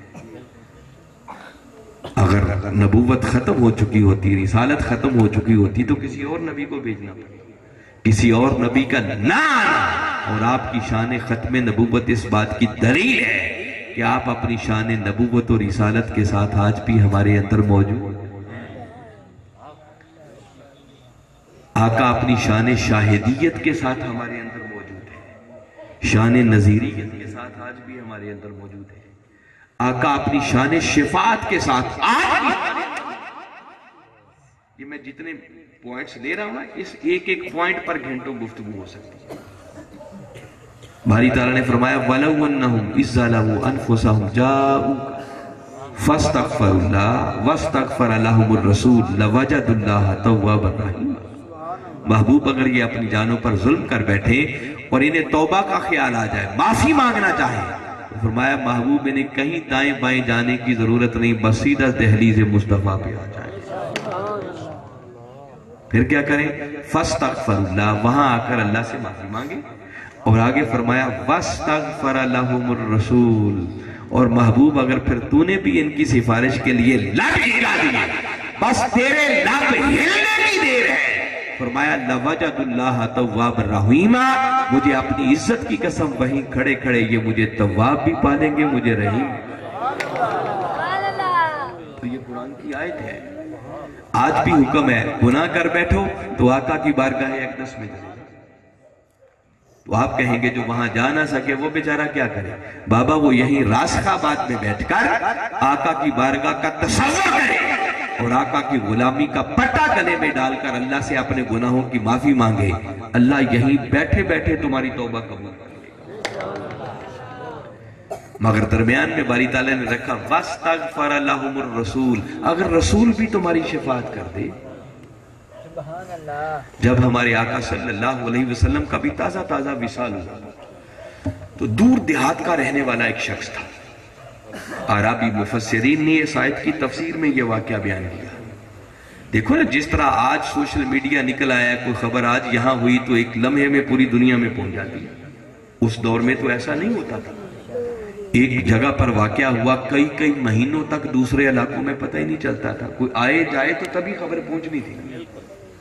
تو کسی گاؤں کا رہنے والا تھا، وہ اس نے قرآن کی یہ آیت پڑھی اور یہ امید لے کر اپنے گھر سے چلا کہ میں آقا کی بارگاہ اقدس میں جاؤں گا، وہاں جا کر اللہ سے معافی مانگوں گا، آقا میری شفاعت کر دیں گے اور میرے پچھلے گناہ سارے معاف ہو جائیں گے۔ جب شہر مدینہ میں پہنچا تو خبر ملی آقا تو وصال فرما گئے۔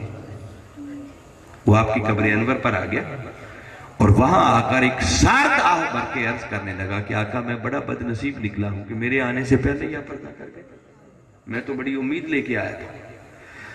بس اتنی بات کہہ کے اس کے پلٹنے کی دیر تھی کہ قریبی قبر مبارک کے پاس ایک اللہ کا ولی لیٹا تھا۔ میرے آقا نے خواب میں ان کو زیارت کروائی اور حکم دیا کہ جاؤ میرے اس غلام کو روکو اور انہیں خوشخبری سنا دو کہ تمہارا آنا بھی قبول ہو گیا، تمہاری توبہ بھی قبول ہو گیا۔ تو ایک معنی یہ ہے کہ آج بھی کوئی معافی مانگنا چاہے تو آقا کے روضہ انور پہ چلے جائیں۔ جب آپ ظاہری طور پر تھے تو آقا کی بارگاہ اقدس، پردہ کر گئے تو آپ کے روضہ انور پر، تو آپ پوچھیں گے ٹھیک ہے قبر انور پر تو چلے گئے تو پھر آقا شفاعت کیسے کریں گے؟ یہ خوشخبری آقا جانے سے پہلے دے گئے۔ فرمایا جو میری قبر انور پر آ جائے نا وہ پریشان نہ ہو کہ اب چلے گئے ہیں تو آقا سفارش کیسے کریں گے، نہیں، فرمایا من زار قبری وجبت لہو شفاعت، فرمایا جو میری قبر پر آ گیا بس اس امتی کی شفاعت کرنا مجھ محمد مصطفیٰ پر واجب۔ آج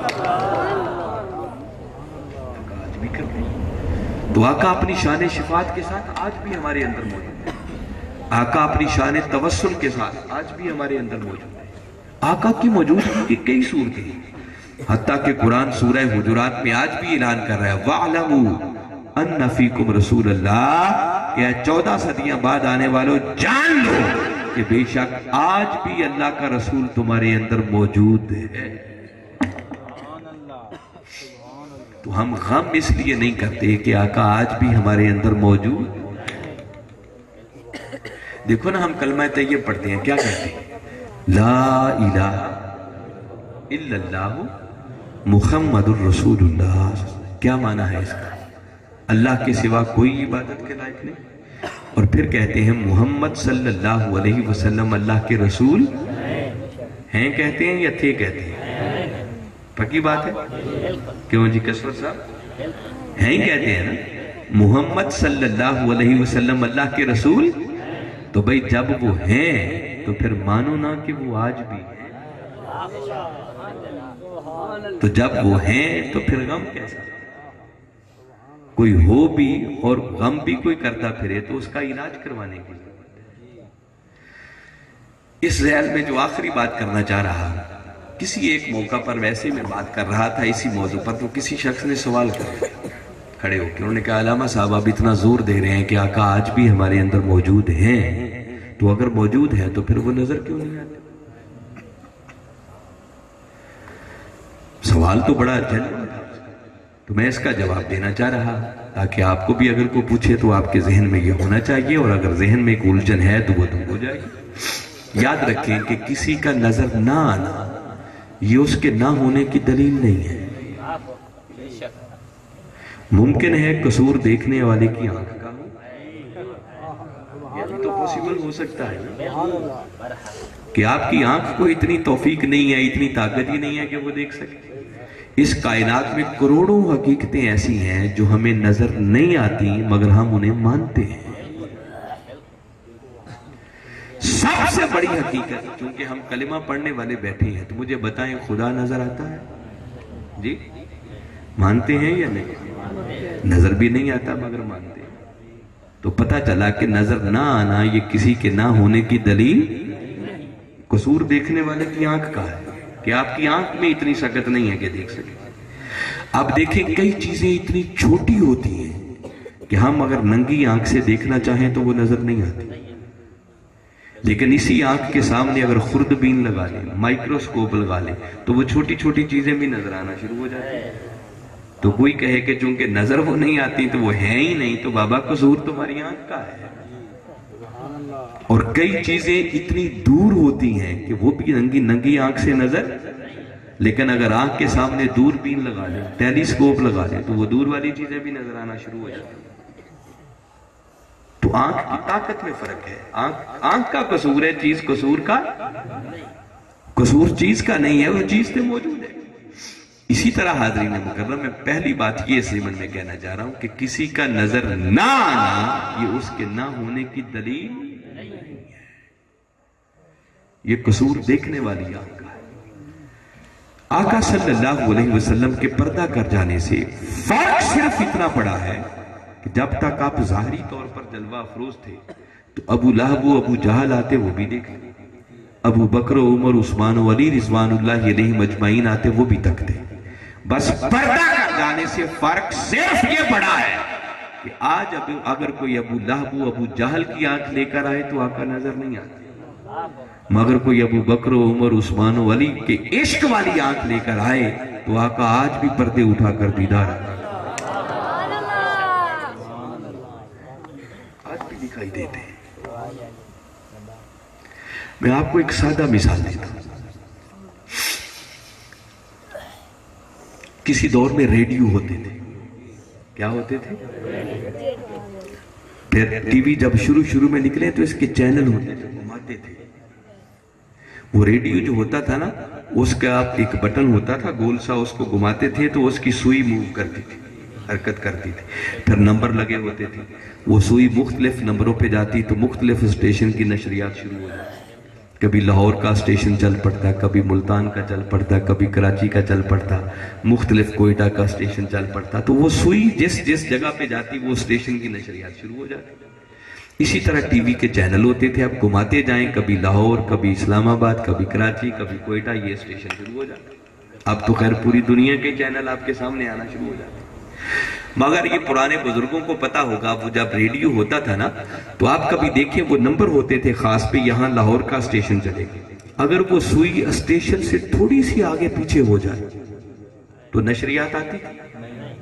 جی نہیں آتی تھی نا، وہ ایسے ہی کوئی عجیب سی آواز نکلنا شروع ہو جاتی تھی۔ اور اگر ٹی وی کا چینل تھوڑا سا گڑبڑ ہو جائے آتی تھی نشریات؟ پہلے وہ اوپر ڈنڈے کے ساتھ ہی کینٹینا لگاتے تھے، اس کا رخ ہی ٹیڑھا ہو جاتا تھا نا تو نشریات کوئی نہیں آتی تھی، بند ہو جاتی تھی۔ تو راسخہ آباد والوں مجھے بتاؤ جس کی سوئی ہلی ہوئی ہو، اچھا میں ابھی ریڈیو کی سوئی کی بات کر رہا ہوں، جس کی سوئی ہلی، جس کا چینل خراب، وہ باہر نکل کے اگر شور مچانا شروع کر دے کہ پیچھے سے ہی سب کچھ بند ہو گیا ہے، تو ناداں سوئی تو تیری اپنی ہلی ہوئی ہے، پیچھے سے کچھ بھی بند، بلا تشبیہ و بلا مثال کہنا چاہ رہا ہوں کہ ناداں انسان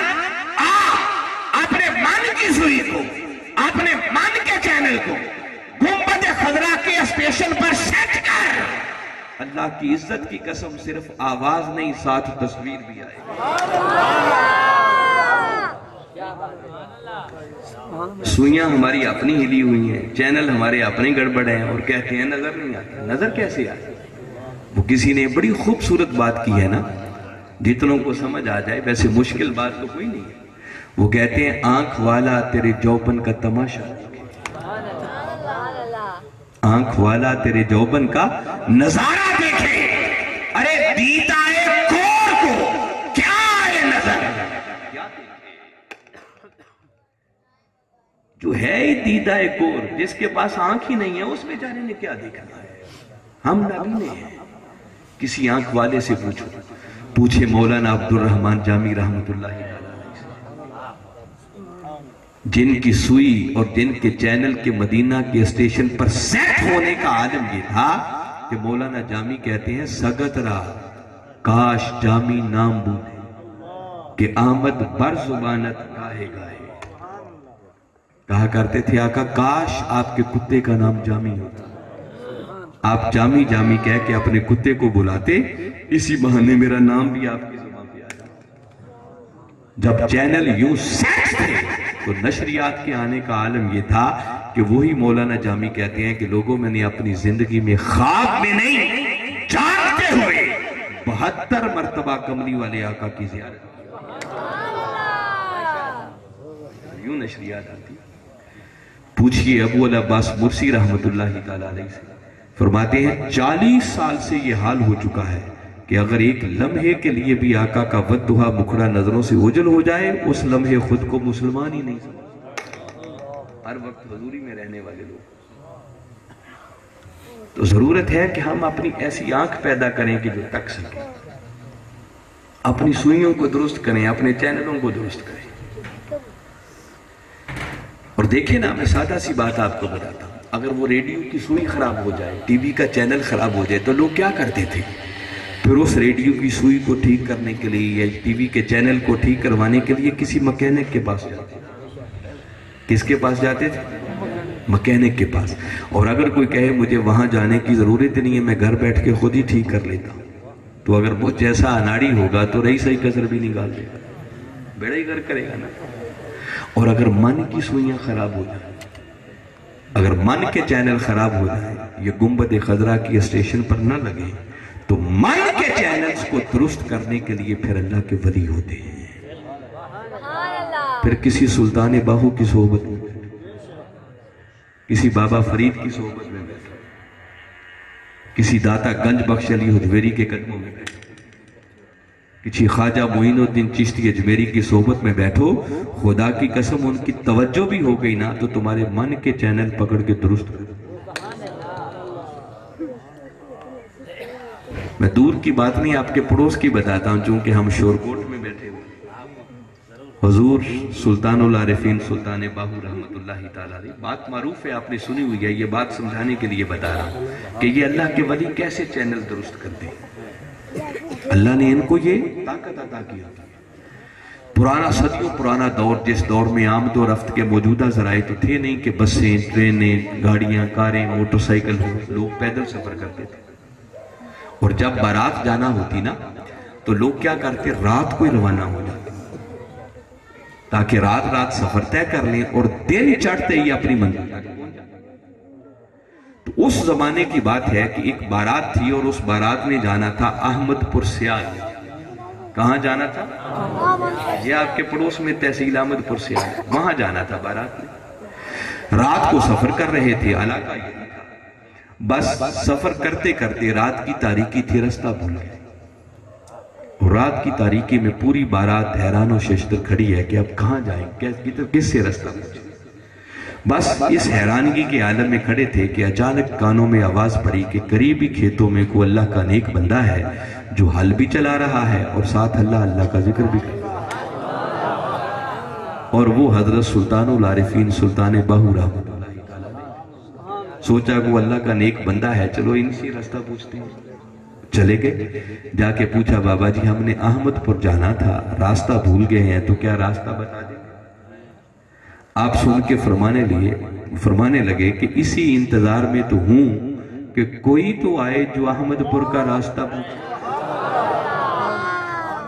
فرمایا اللہ نے ایک ہی تو ڈیوٹی لگائی ہے، لوگوں کو احمد پور کے راستے ہی تو بتاتے ہیں، اور کیا کرتے ہیں؟ اچھا بابا جی پھر بتا دو، ہم نے احمد پور جانا ہے۔ فرمایا بتانا کیا ہے، تمہیں پہنچا ہی دیتا۔ فرمایا آنکھیں بند کر لو، میرے پیچھے پیچھے آ جاؤ۔ رات کی تاریکی تھی، نظر ویسی کچھ نہیں آ رہا تھا، چاند کی طرف کو چلے اور نظریں اٹھا کر جو دیکھا تو سامنے گنبد خضرا تھا۔ سادہ دیہاتی لوگ تھے، دیکھ کر دنگ رہ گئے۔ عرض کی بابا جی کہاں لے آئے؟ ہم نے تو احمد پور سیال جانا تھا۔ آپ فرمانے لگے میں تو اسی احمد پور کو جانتا ہوں، کسی اور احمد پور کو نہیں جانتا۔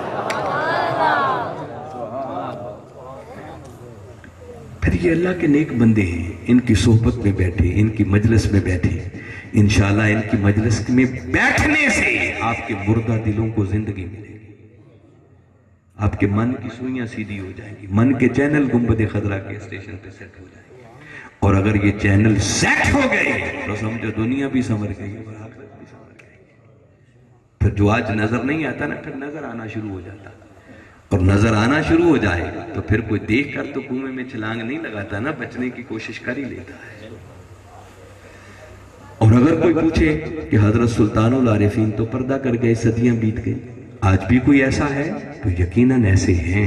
اللہ نے حکم دے رکھا ہے قرآن پاک میں، وَاصْبِرْ نَفْسَكَ مَعَ الَّذِينَ يَدْعُونَ رَبَّهُمْ بِالْغَدَاةِ وَالْعَشِيِّ يُرِيدُونَ وَجْهَهُ، بندے اپنے آپ کو ایسے لوگوں کی صحبت میں جمائے رکھ جو صرف مولا کے مکھڑے کی مسکراہٹ کی خاطر صبح و شام اسی کی یاد کرتے ہیں،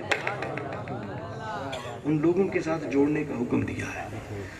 تو اگر کسی دور میں ایسے لوگ موجود نہیں ہونے تو اللہ کی اس آیت پر عمل کیسے ہوگا؟ تو یہ آیت بتا رہی ہے کہ کوئی دور بھی ایسے لوگوں سے خالی، ہر دور میں کوئی وقت کا سلطان باہو ہوتا ہے، کوئی اس دور کا بھی بابا فرید، کوئی ہر دور کا داتا گنج بخش علی حجویری ہوتا ہے، ہر دور کا خواجہ معین الدین چشتی اجمیری ہوتا ہے، معلوم نہیں کون کہاں کہاں بیٹھ کر کس کس کے چینل درست کر رہا ہے۔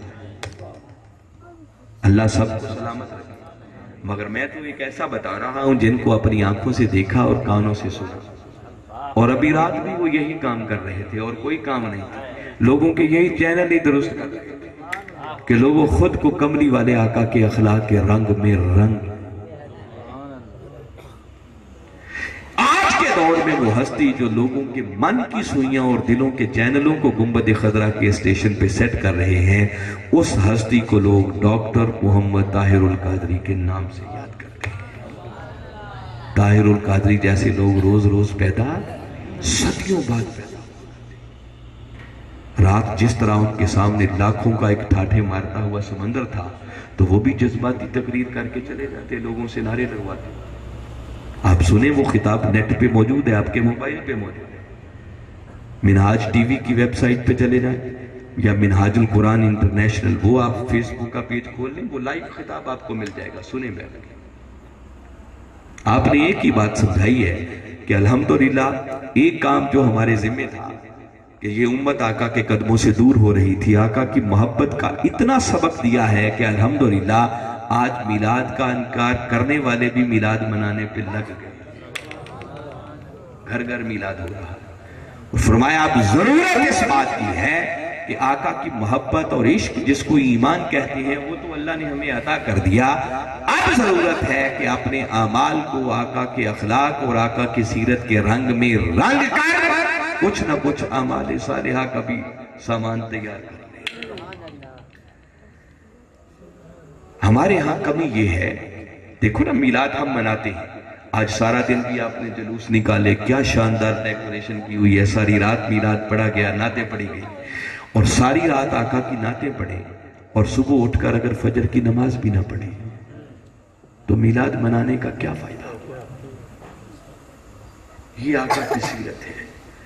اللہ کا حکم اپنی جگہ پر، آقا نے نماز پڑھ کے دکھائی، اور آقا کا ذوق تھا کہ آقا جب اللہ کی بارگاہ میں کھڑے ہوتے تو اتنے لمبے لمبے قیام کرتے کہ آپ کے پاؤں مبارک بھی متورم ہو جاتے، اور باری تعالیٰ کو قرآن کی آیتیں بھیجنا پڑتی، تاہا ما انزلنا علیک القرآن لتشقی، محبوب یہ قرآن اس لیے تو نازل نہیں کیا کہ تو مشقت میں۔